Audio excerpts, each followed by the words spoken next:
Solo leveling chapter 99 and 100 explanation and ఇందులో చూసుకుంటే మీకు యాంట్ కింగ్ ఎంట్రీ అయింది. Ant king versus Korean S rank hunters అయింది. Literally మన యాంట్ కింగ్ ఒక్కొక్కడిని ఊచకోత కోస్తాడు. ఈ చాప్టర్స్ మామూలుగా లేవు భయ్యా అరాచకం అంతే. వీడియో ఎండ్ వరకు చూసి మన యాంట్ కింగ్ భయ్యా లేపిన రచ్చ ఏంటో చూసి తెలుసుకోండి. లేట్ చేయకుండా వీడియోలోకి వెళ్ళిపోదాం. But still like and subscribe అయితే పక్కా చేసి పెట్టుకోండి. అండ్ ముందు చాలా ఎక్స్‌ప్లనేషన్స్ అయితే చేయబోతున్నా. ఇంకా ఏం ఆలస్యం చేయకుండా వీడియోలోకి అయితే దిగిపోదాం. చాప్టర్ స్టార్టింగ్‌లో మన చాహ అయితే పడిపోతుందనమాట యాంట్ ప్రెజెన్స్ తట్టుకోలేక. ఇక్కడ మీరు నెక్స్ట్ ప్యానెల్‌లో చూసుకుంటే మన యాంట్ కింగ్ వచ్చేసాడు. లిటరల్లీ ఈ ప్యానెల్ అయితే చాలా క్రేజీగా ఉంది. అండ్ చాలా అంటే చాలా బాగుంది కూడా. అండ్ ఈ ప్రెజెన్స్ తట్టుకోలేక మన చాహే మనసులో ఇలా అనుకుంటుంది. అబ్బా! ఏం టెర్రిఫయింగ్ ప్రెషర్ రా! నేను నమ్మలేకున్నా అసలు. ఇది మామూలు బీస్ట్ కాదు. ఇంక మిగతా హంటర్స్ గూడా మేము ఇలా నుంచోటానికి మాకు టైం లేదు.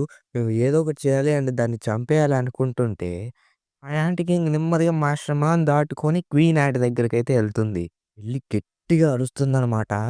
ఆ దెబ్బకి మిగతా హంటర్స్ గూడా కింద పడిపోతారు. దాంతో మన చాహేని చూసి దెబ్బకి ఎనకాలకొచ్చి ఒక్క తన్నయితే దంతుందనమాట ఆ యాంట్ కింగు. మన చాహే అయితే నోట్లోంచి బ్లడ్ కూడా వచ్చేస్తుంది పాపం. హంటర్ అని మాస్టర్ మా అయితే వెళ్తూ ఉంటాడనమాట. ఇంతలోగా వెనకాల నుంచి యాంట్ కింగ్ వచ్చేసి మాస్టర్ మా యొక్క 2 చేతుల్ని విరిచేస్తాడు. బీన్యోకు కూడా ఇప్పుడు ఏసేద్దాం అని చెప్పి రేజ్‌లోకెళ్ళి వస్తే ఆయన్ని కూడా పడుకోబెడతది. చాయ్ జాంగిన్‌ని ఒక్క దెబ్బలో లేపేస్తది. అలా అని చెప్పి వీళ్ళేం చనిపోరు. బతికే ఉంటారు. ఇంకో పెద్ద పోటుగాడొచ్చి వెనకాల నుంచి బాణం వేస్తే, మన యాంటీ కింగ్ భయ్యా మాత్రం ఏదో పుసుక్కని పట్టేసుకున్నట్టు ఆ యారోని పట్టేసుకుంటాడు. పట్టేసుకున్నోడు మెదలకుండా ఉంటాడా? ఉండడు. ఆడికి బీపీ రేజ్ అయ్యి 2 ముక్కలు చేస్తాడు ఆ యారోని. తమ్ముడు పక్కెళ్ళి ఆడుకో అమ్మా అని చెప్పి ఓ తన్ను తంతది. ఇక మాస్టర్‌మా వచ్చి ఒక తన్ను తంతాడనమాట యాంటీ కింగ్‌ని. ఆడేమో కొద్దిగా వెనక్కి వెళ్తాడు. ఇంక మాస్టర్‌మా ఇలా చెప్తాడు. "నువ్వు నా చేతుల్ని విరిచేసి ఉండొచ్చు. మాకు హంటర్ మిన్ బియోంగు ఉన్నంత వరకు ప్రాబ్లమ్ ఏమీ లేదు." ఇక మిన్ బియాంగు మనసులో ఇలా అనుకుంటాడు. ఎందుకంటే, నా ప్రొటెక్టివ్ స్కిల్ అనేది ఒకటుంది. అదే క్యామోఫ్లాజ్. ఇది నన్ను దాక్కునేలా చేస్తుంది. ఎట్ ద సేమ్ టైమ్ నా ప్రెజెన్స్‌ని కూడా కంప్లీట్‌లీ తీసేస్తుంది. ఈవెన్ దో ఈ స్కిల్ అనేవి చాలా ఎఫెక్టివ్‌గా ఉన్నా సరే, కొద్దిగా కూడా కదలలేను. ఒకవేళ మిగతా యాంట్స్‌ని చంపాలనుకున్నా సరే, మీకు నా వేర్ అబౌట్స్ గురించి తెలిసి ఉండదు. మా టీమ్ మెంబర్స్‌కైతే నా హీలింగ్ మ్యాజిక్ అనేది ఉంది. వాళ్ళంత ఈజీగా డిఫీట్ అవ్వరు. ఇంకా తర్వాత మాస్టర్ మాన్ చూసుకుంటే యాంట్ కింగ్ దెబ్బకి నేలకేసి కొడుతుంది. ఇంకా యాంట్ కింగ్ అయితే మనోడి ప్రెజెన్స్‌నైతే సెన్స్ చేస్తుందనమాట. అంటే మనోడు అక్కడ ఉన్నాడన్న విషయం యాంట్ కింగ్‌కైతే తెలుసు. వీడనుకుంటాడిలా, హే! నా క్యామోఫ్లాజ్ స్కిల్ అనేది ఆన్‌లో ఉంది. అలాంటప్పుడు నేను ఎక్కడున్నానో వాడికి తెలీదు. ఏంటి ఇది పనికిరాదా? బీక్యోను ఉండి మెన్‌బియోంగు అని గట్టిగా అరుస్తాడనమాట. ఇంక నెక్స్ట్ ప్యానెల్‌లో చూసుకుంటే, ఆ యాంట్ కింగ్ అనేది మన మెన్‌బియోంగు పొట్టలో అయితే పొడుస్తుంది తన హ్యాండ్‌తో. అక్కడితో చాప్టర్ అయితే అయిపోతుంది. ఇక నెక్స్ట్ చాప్టర్‌లో చూసుకుంటే, బీక్యోను పారిపో అనైతే చెప్తాడు. కానీ ఇంతలోగా యాంట్ అయితే మన మెన్‌బియోంగు తలనైతే తినేస్తుంది. అది చూసి మిగతా వాళ్ళందరూ షాక్ అవుతారు. బీక్యూర్ గాడికి రేజొచ్చి ఎగురుతాడనమాట. కానీ మన యాంట్ కింగ్ వాడి మెడకాయని పట్టేసుకొని పిసుకుతా ఉంటే, మన బీనియోక్ యొక్క ఫార్మ్ కూడా వెళ్ళిపోతుంది. ఇంకా యాంట్ కింగ్ లోపల నుండి మెన్‌బియోంగు చెప్తాడనమాట. పారిపో, పారిపో అని. యాంట్ కింగ్ ఉంది, "నువ్వు నిజంగా చాలా వీక్‌గా ఉన్నావు. మేము మా క్వీన్‌ని కోల్పోయాం. నీ లైఫ్ ఏదైతే ఉందో అది ఒక లోలీ కాన్సెప్ట్. అది ఈక్వలేషన్‌ని బ్యాలెన్స్ చేయలేదు. నీ కింగ్ ఎవరు ఇంతకి?"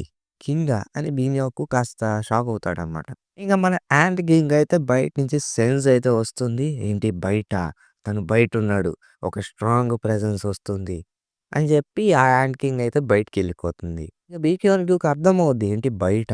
అంటే గోటో రోజీ దగ్గరికి వెళ్తున్నది. మాకు ఎక్కువ టైం ఏం లేదు. అది వచ్చేలోగా మేము మళ్ళీ రిటర్న్ అయిపోవాలి. అనంగానే చాలా యాడ్స్ అయితే వస్తాయన్నమాట. ఇంకా ఆ తర్వాత జాపనీస్ హంటర్స్ దగ్గర చూసుకుంటే, ఇది కాస్త స్ట్రేంజ్‌గానే ఉంది. టీమ్ చార్లే, టీమ్ డెల్టా రెస్పాండ్ అవుతుంది. ఒకవేళ ఇందాక మనం పంపించిన జామింగ్ సిగ్నల్స్ వల్ల ఏమన్నా ఇష్యూవా? కానీ వాళ్ళు చూసుకుంటే ట్రాన్స్‌మిషన్‌కి కొంచెం డిస్టెన్స్‌లోనే ఉన్నారు. టీమ్ బ్రావో మాట్లాడండి. మీరు టీమ్ చార్లీ ఆర్ టీమ్ డెల్టాతో కాంటాక్ట్ అవ్వలేదా? మనం వెళ్లి చెక్ చేయాలి. మేము ఆల్రెడీ ఆ వేలో వెళ్ళాం. అక్కడున్న యాంట్స్‌నంతా నువ్వు చంపేసేయి అండ్ ఎక్స్‌ట్రాక్షన్ పాయింట్‌కి మూవ్ చెయ్యి. ఇంకప్పుడే మన క్యోటో రోజుకి మాత్సుమోటో అని చెప్పి ఒకతనైతే కాల్ చేస్తాడు. ఇంకా తర్వాత చైనా బోర్డ్స్ దగ్గర చూసుకుంటే కొరియన్ వాళ్ళు గట్టిగానే ఫైట్ చేస్తున్నారే. ఇంకా తర్వాత తన పక్కన ఉన్న వ్యక్తి ఉండి ఎలా అయితే అలానే అవ్వని అండ్ నాకు డౌట్‌గానే ఉంది యాంట్స్ అనేవి ఫ్లై చేయగలవని చెప్పి చైనా వరకు. కానీ చూడు ఎంత ఇన్వెస్ట్ చేశారో జపాన్ వాళ్ళు దీని మీద.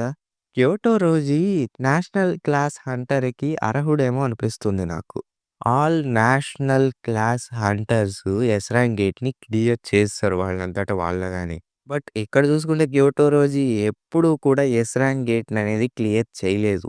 బట్ ఇది చూసుకుంటే ఒక కన్వీనియంట్ ఎక్స్‌క్యూజ్ మాత్రమే. అండ్ ఇంకోటి క్యోటో రోజీ అయితే నేషనల్ క్లాస్ హంటర్‌కి అర్హుడు కాదు. అండ్ తను ఆ గోల్‌కి దగ్గరలో కూడా లేడు. ఇంక ఆ పక్కనున్న ఆయనుండి ఏంటి నిజంగానా? అయితే ఈయన చెప్తాడిలా, ఓకే. నీకు కాస్త ఇబ్బందిగానే ఉండొచ్చు ఇలా చెప్పడం. కానీ నువ్వు యూ సే కాంగ్ తెలుసా నీకు? Captain you say Kong.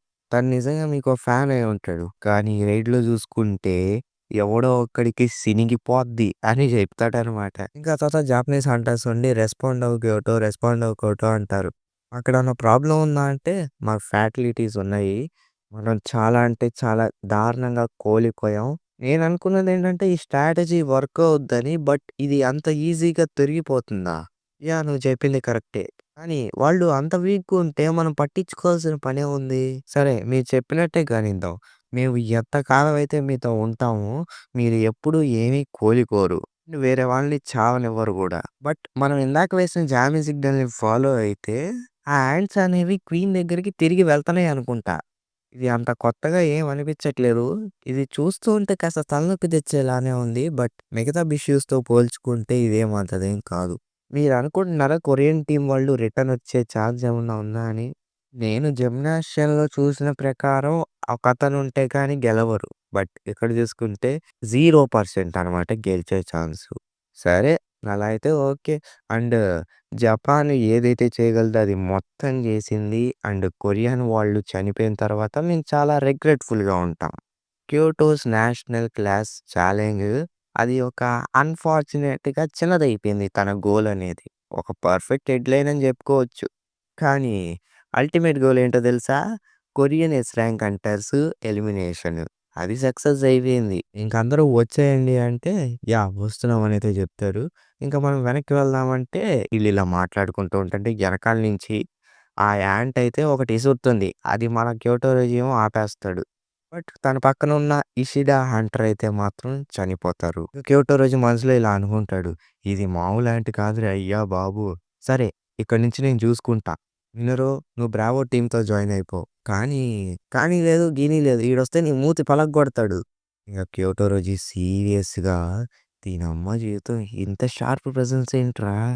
ఇంకా యాంట్ అడుగుద్ది. "నువ్వేనా కింగ్" అని. హే! ఏంటి ఒక మాన్‌స్టర్ యాంట్ కూడా మాట్లాడుతుందా? అండ్ ఏంటి కింగా? యెస్. నేనే కింగ్‌ని అని చెప్పి సీరియస్‌గా ఫైట్‌కి రెడీ అవుతాడు. ఇంకా ఈ యాంట్ ఏమో ఫుల్లు అరుస్తుందనమాట. క్యోటో రోజు ఉండి భయపడిపోతాడు. అసలు ఈ యాంట్ ఏంటి? దీని మ్యాజికల్ పవర్ ఏంటి? ఎంతలా ఉంది? దీని పవరు నేను ఎప్పుడో ఫీల్ అయ్యా. ఏంటి అప్పుడేనా? చెప్పి జిమ్ము వాయిస్‌నైతే గుర్తు తెచ్చుకుంటాడు. ఇంకా తర్వాత చూసుకుంటే మన క్యోటో రోజిని కూడా యాంట్ లేపేస్తుంది.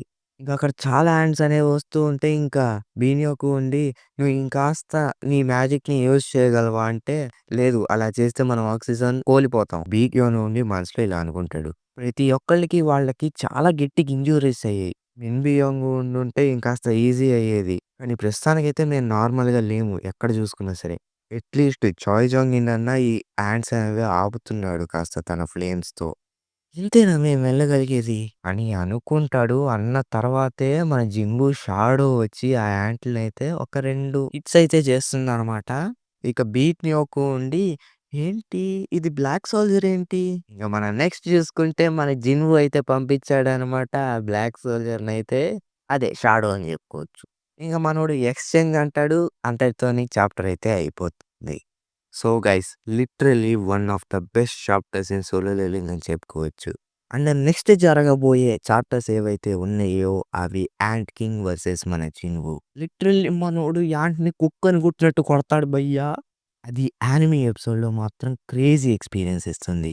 అండ్ వీడియో ఇంతవరకు చూసినందుకు చాలా అంటే చాలా థాంక్స్. ఒకవేళ చూస్తే గనక ఒక లైక్ అండ్ ఒక సబ్స్క్రైబ్ చేసుకొని, కుదిరితే మీ ఫ్రెండ్స్‌కి గూడా షేర్ జేయండి. అండ్ మళ్ళీ నెక్స్ట్ వీడియోలో పక్కా కలుస్తాను. 2 డేస్ లోపలే వీడియో పెట్టడానికి ట్రై జేస్తా. And yeah! By by.